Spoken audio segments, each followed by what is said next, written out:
1000 skolus brīvai pieejai.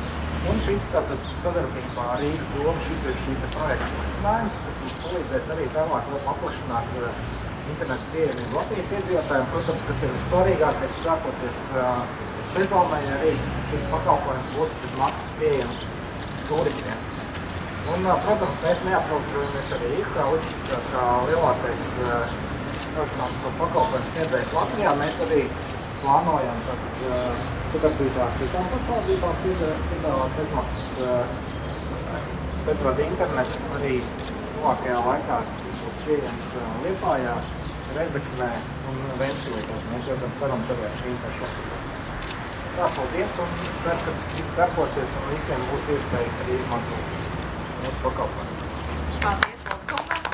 Un doties vārdu arī Vjačeslavam Stepanenko, mājokļu un vides komitejas priekšsēdētājs. Paldies! Labdien! Šodien mums tiešām paveicās, jo es uzskatu šo dienu par inovācijas dienu, jo mums šodien izdevās palaist ne tikai šo projektu, bet vēl vienu. Tikko mēs esam atgriezušies no Jaunciema kapiem, kur šobrīd ir šobrīd tur ir palaists bezmaksas elektriskais autobusiņš. Līdz ar to tad kapsētas apmeklētāji varēs braukt un faktiski šī ir jauna tradīcija Rīgas kapsētas, ja? Un pats galvenais, ka Rīgas pašvaldībai tas nemaksā nevienu santīmu, jo tā ir privāta kompānijas iniciatīva. Šobrīd mēs redzam jau otru lielas kompānijas iniciatīvu, kas arī neprasa naudu Rīgas budžetā. Un tas tiešām priecē, un gribatos, lai šī tradīcija attīstītos arī citos parkos, un es domāju, tā arī notiks. Paldies! Paldies! Un tagad es aicinātu Ušakovkungu un Volkungu parakstīt arī uzglabu protokolu.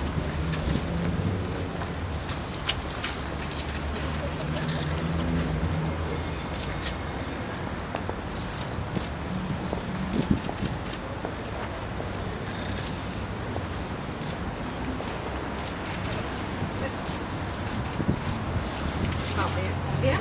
Un aicinātu tad arī svinīgi pastiet rokas un atklāt arī pašu soliņu.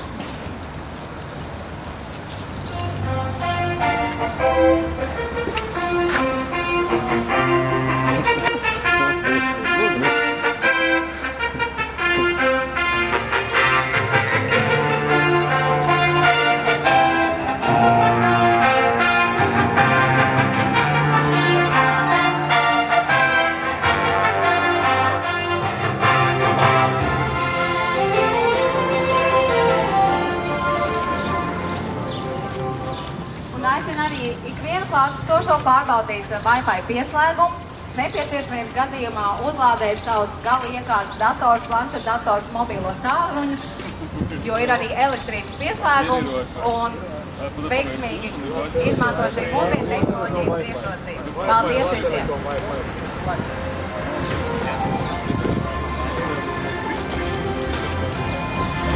Jāizvēlās ir Latelekom Wi-Fi un jāatver ar internetu pārlūku programmu.